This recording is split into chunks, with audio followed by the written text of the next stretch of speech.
Neste momento, nós nos colocamos diante de Deus para anunciar a palavra dele, que é viva e eficaz, que é mais penetrante do que espada de dois gumes, que faz divisão entre a alma e o espírito, junta e medula, e conhece o intento dos nossos corações, como descreve a palavra em Hebreus 4:12.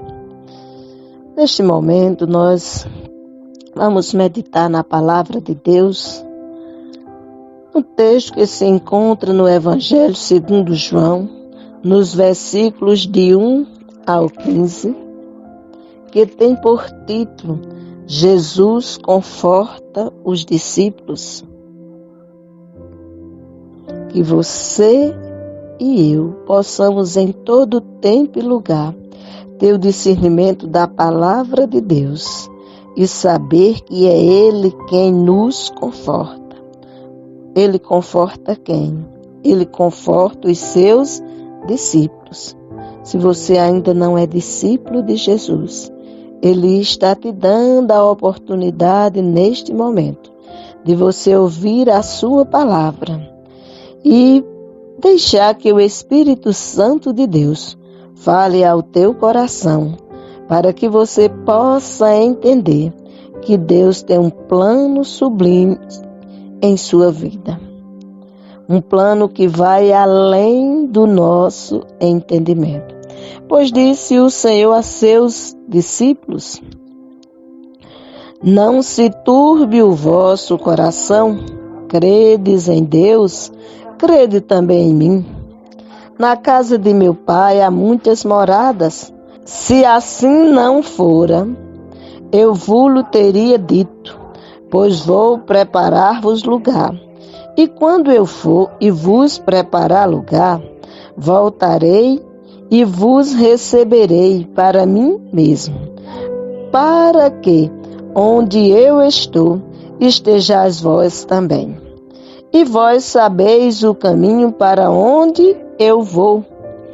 Disse-lhe Tomé: Senhor, não sabemos para onde vais, como saber o caminho?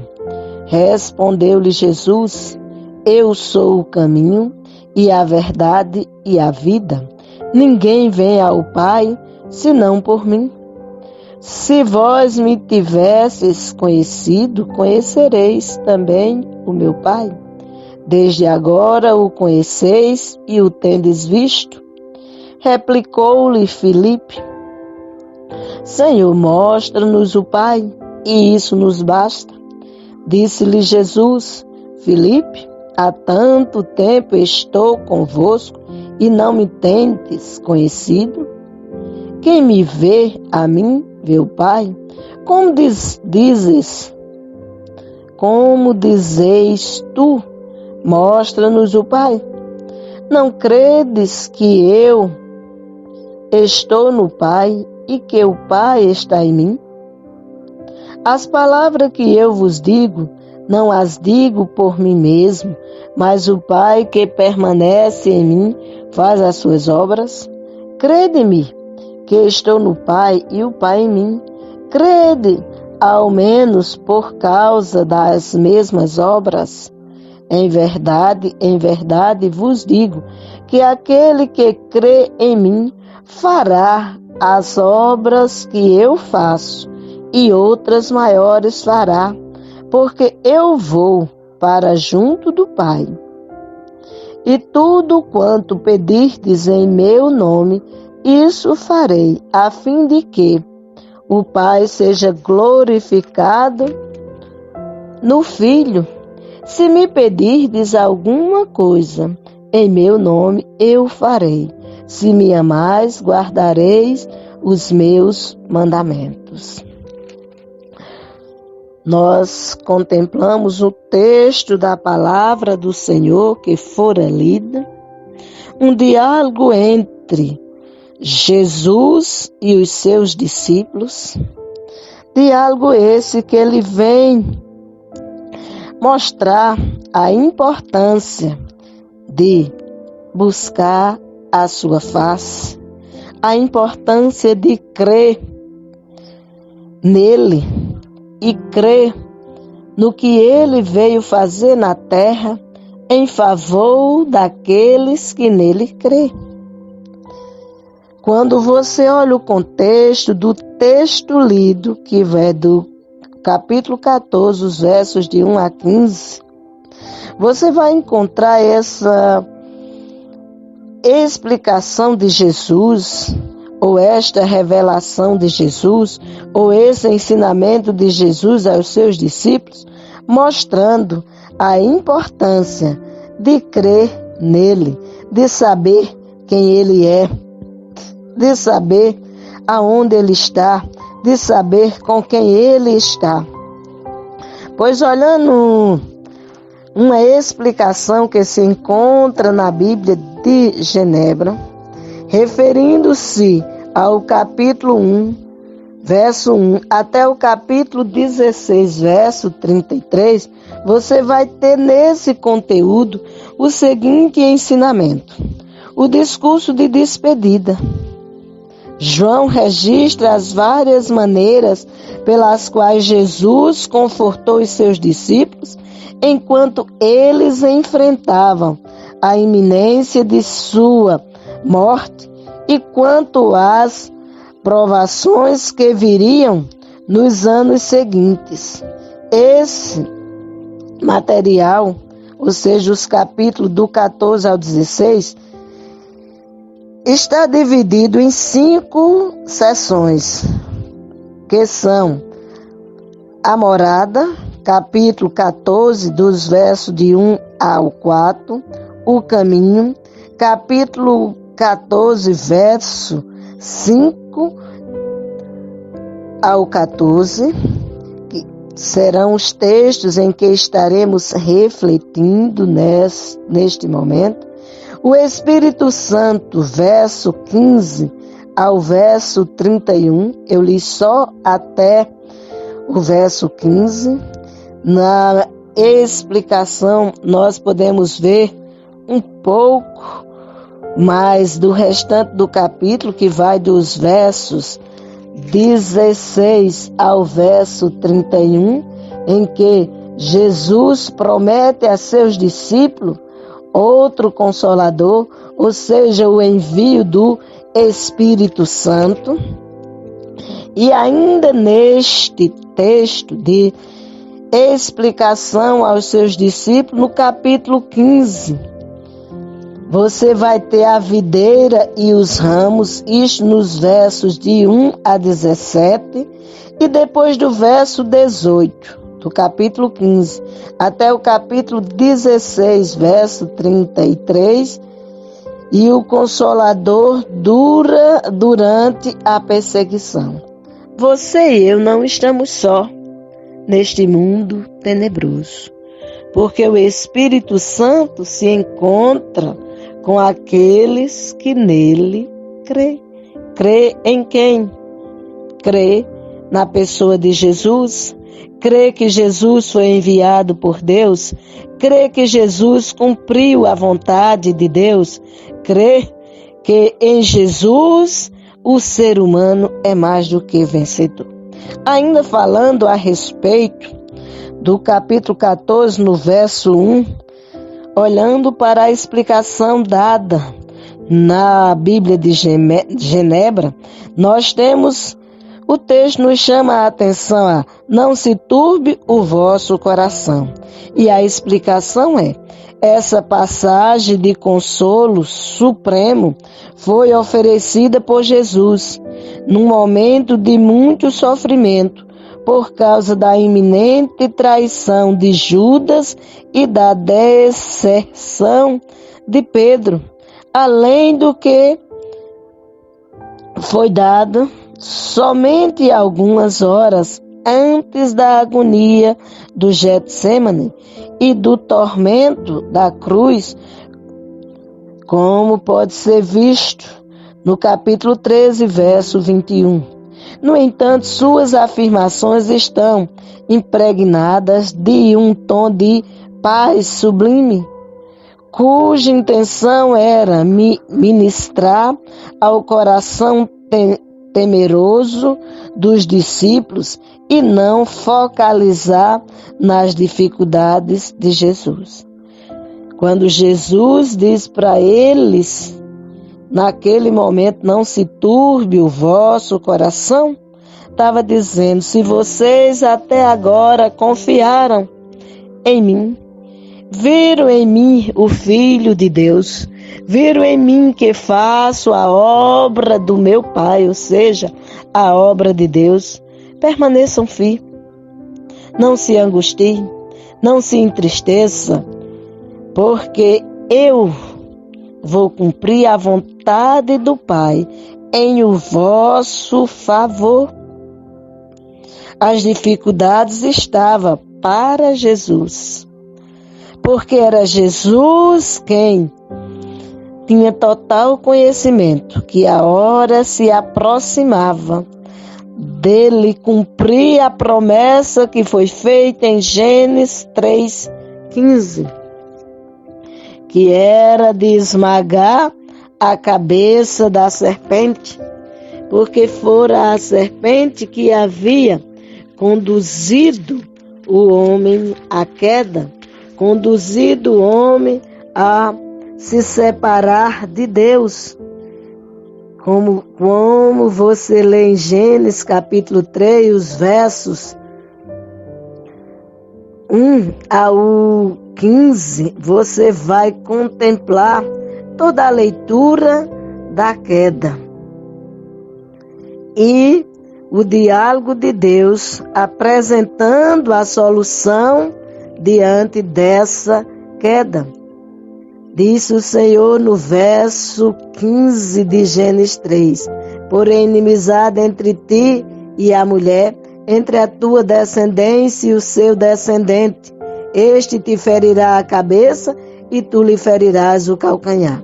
Jesus ia ser aquele que esmagaria a cabeça da serpente. Este te ferirá a cabeça e tu lhe ferirás o calcanhar. Você tem confiado em Jesus? Você tem o conhecimento deixado por Ele em sua palavra? Você tem buscado esse conhecimento? Pois foi Ele quem disse aos discípulos naquele momento, ou seja, estava Ele dizendo aos 12, dizendo para eles que não se turbasse o coração, porque na casa do Pai, de que Pai? Ele diz, na casa de meu Pai há muitas moradas. A ênfase, só retomando esta colocação para que você e eu entendamos melhor, a ênfase está mais na amplidão do que nos compartimentos. Embora o caminho seja apertado e a porta estreita, como mostra em Mateus capítulo 7, verso 14, é também verdade que o número dos filhos de Abraão é semelhante à areia do mar ou às estrelas dos céus, como se encontra em Gênesis capítulo 22, verso 17, uma grande multidão que ninguém poderia enumerar, como mostra Apocalipse 7, 9.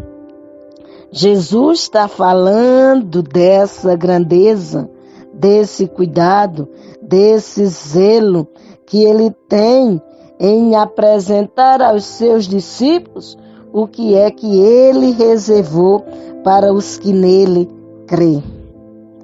E segue dizendo a eles, vou preparar-vos lugar. Cristo está preparando um lugar nos céus para os que lhe pertencem, e o Espírito Santo está preparando os eleitos aqui na terra para que habitem no céu. Essa é a ação do Espírito Santo, convencer o pecador do pecado, da justiça e do juízo, e este ter a solução tão somente através de Cristo Jesus, porque fora de Jesus não há salvação. Só em Jesus. Quando você olha no verso 3 do texto que eu li, de João 14, ele diz: e vos receberei para mim mesmo. Quem vai receber, disse Jesus, sou eu. E vos recebereis para mim mesmo. Jesus se referiu a si mesmo como aquele que serve de escada entre o céu e a terra, conforme o capítulo 1, verso 51. E será ele quem levará o seu povo para o céu. Só Jesus. Em João 14,6 você vai entender que ele deixa claro que ele é a verdade e que ele é a vida. Mas já no verso 4, ele diz aos que estavam lhe ouvindo, ou seja, a seus discípulos: vós sabeis o caminho. E aí entra um diálogo entre ele e Tomé. Possivelmente, essa frase teve a intenção de induzir a pergunta receosa de Tomé e assim dar oportunidade para Jesus dar a sua resposta sublime do verso 6 deste mesmo texto. No verso 4, quando Jesus diz: e vós sabeis o caminho para onde eu vou, logo em seguida Tomé faz a colocação. Ou disse-lhe Tomé: Senhor, não sabemos para onde vais, como saber o caminho? E diante dessa pergunta de Tomé, Jesus responde a Tomé e aos demais que ali estavam ouvindo, também a nós que nos encontramos neste momento refletindo a palavra de Deus, também a você que recebe esta palavra e tem a oportunidade de ouvi-la. Jesus disse, ou Jesus respondeu a Tomé o seguinte: eu sou o caminho e a verdade e a vida. Ninguém vem ao Pai senão por mim. Jesus naquele momento deixa claro para eles que ele é o caminho e que ele está dizendo a eles a verdade. Jesus deixa bem claro para eles. Quando enfatiza a verdade, ele está dizendo para eles que o que ele está anunciando é a verdade revelada pela vontade de Deus. A verdade, não apenas aquilo que está de acordo com a realidade, mas também o que é completo e perfeito, em contraste com as coisas que começam e ficam incompletas. Ele é a verdade. Se nós quisermos, Jesus é a verdade. Se nós não quisermos, ele é a verdade.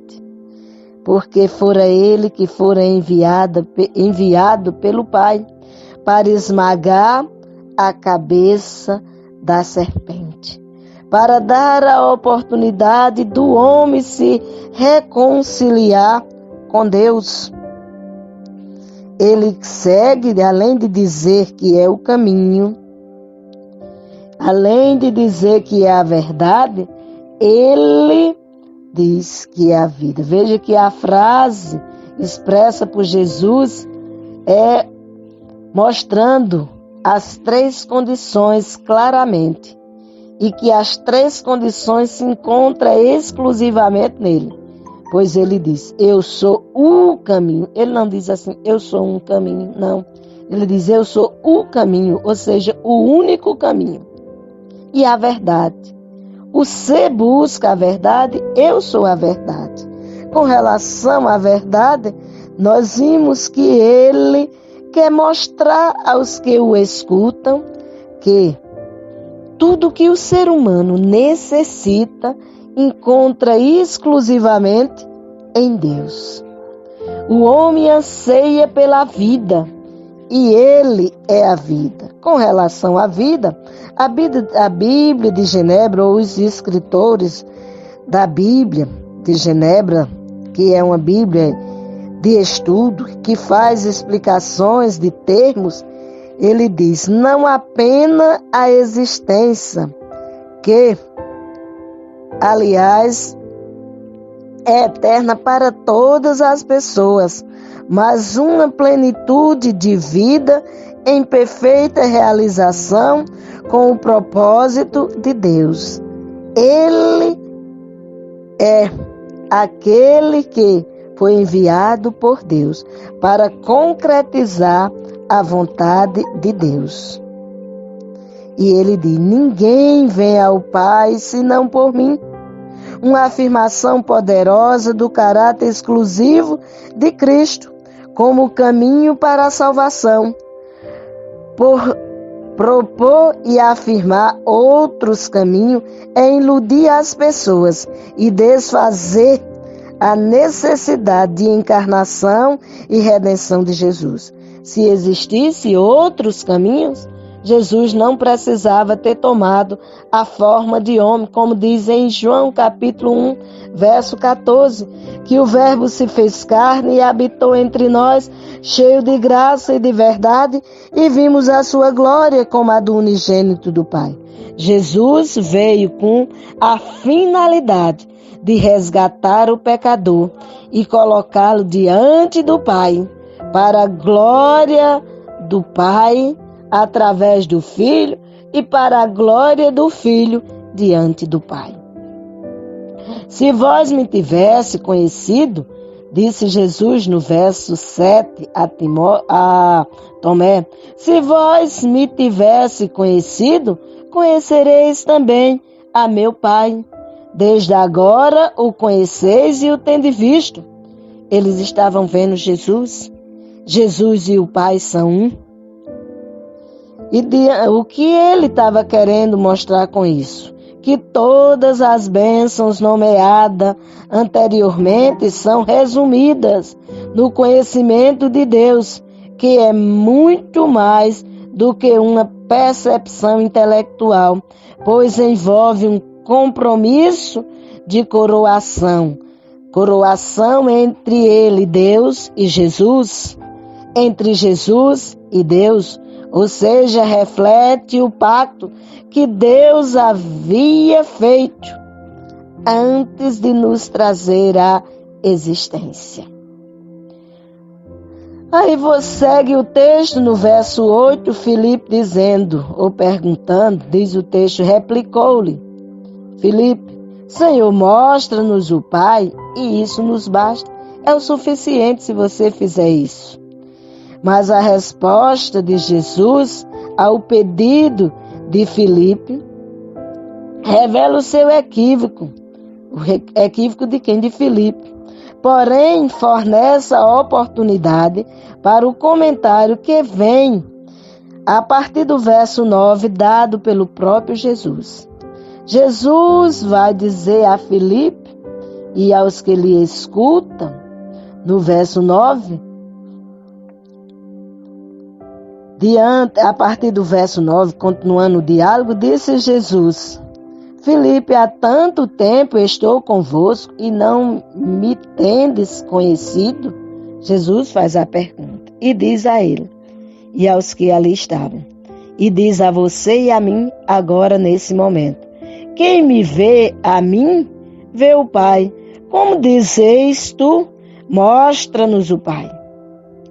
E aí Jesus segue no verso 10 dizendo: não credes que eu estou no Pai e que o Pai está em mim? As palavras que eu vos digo, não as digo por mim mesmo, mas o Pai que permanece em mim faz as suas obras. Segue Jesus: crede-me que estou no Pai e o Pai em mim. Crede ao menos por causa das mesmas obras. Segue Jesus: em verdade vos digo que aquele que crê em mim fará também as obras que eu faço e outras maiores fará, porque eu vou para junto do Pai. Jesus deixa claro para eles que está voltando para o Pai, mas que os que aqui se encontram, tendo fé nele, tendo fé que ele foi enviado pelo Pai, faria obras maiores do que as que eles haviam contemplado até aquele momento. Olhando o contexto da explicação, você vai contemplar que a descrição "estou no Pai e o Pai em mim" é uma referência à união recíproca, afirmada no capítulo 10, no verso 38. Há 3 uniões magníficas proclamadas pela Escritura: a união das 3 pessoas da Trindade num único Deus, a união da natureza divina e humana na pessoa de Jesus e a união de Cristo com o seu povo na realização da redenção. O Pai e o Filho trabalham em perfeita harmonia. Portanto, os milagres que Jesus realizou são evidência dessa cooperação perfeita entre Pai e Filho. Quando ele diz "e outras maiores fará", a história tem demonstrado que aqui Jesus não está afirmando que cada cristão fará milagres maiores do que ele fez. Essas obras maiores podem se referir a viver no poder do Espírito Santo que ele derramaria sobre os seus depois que fosse para o Pai. Também é possível que Jesus estivesse se referindo ao trabalho ministerial feito no poder do Espírito Santo, que seria maior do que o de Jesus em relação ao seu alcance geográfico e numérico.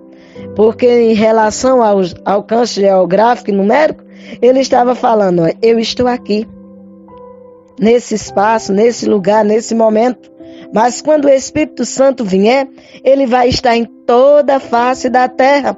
Ele vai estar em todo aquele que verdadeiramente me reconhecer como filho de Deus e que fui enviado para os salvar. Tudo quanto pedirdes em meu nome, Jesus segue no verso 13, não é uma garantia de que Deus nos dará automaticamente qualquer coisa que pedirmos em oração, simplesmente por acrescentarmos ao final "em nome de Cristo", como se fosse uma fórmula mágica. Ora, no nome de Jesus é orar como o seu representante, especialmente aqueles nomeados para exercer a sua autoridade, portanto, de acordo com a sua vontade. Jesus estava principalmente assegurando aos seus apóstolos, seus representantes, com a autoridade dada por ele, que Deus atenderia às suas orações no decurso de seus respectivos ministérios.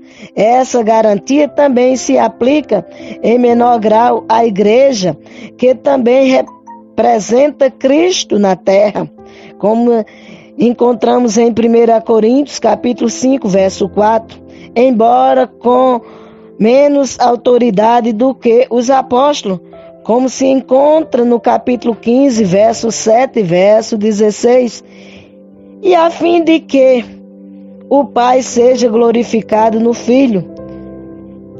O relacionamento íntimo entre as pessoas da Trindade é manifesto na doutrina da oração.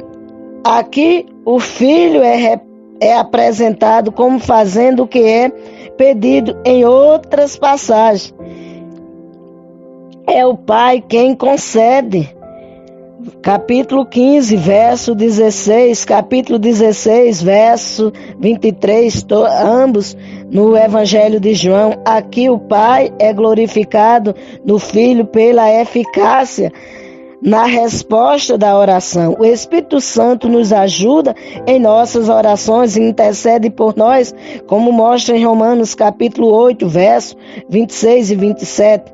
E Jesus Cristo também intercede por nós, Romanos 8, 34, Hebreus 7, 25.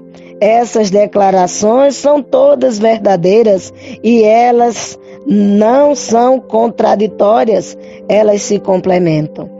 Que você e eu possa dar ouvido à voz do Senhor e confiar tão somente nele, pois ele ordenou para que guardássemos os mandamentos dele, Jesus, pois ele disse: guardareis os meus mandamentos.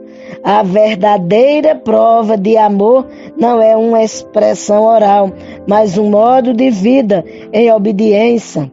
A desobediência persiste e teimosa fornece boas razões para duvidarmos da realidade do amor, ainda que seja confessado. Você e eu precisamos não somente confessar, mas verdadeiramente viver para Deus através de Cristo Jesus, o Senhor.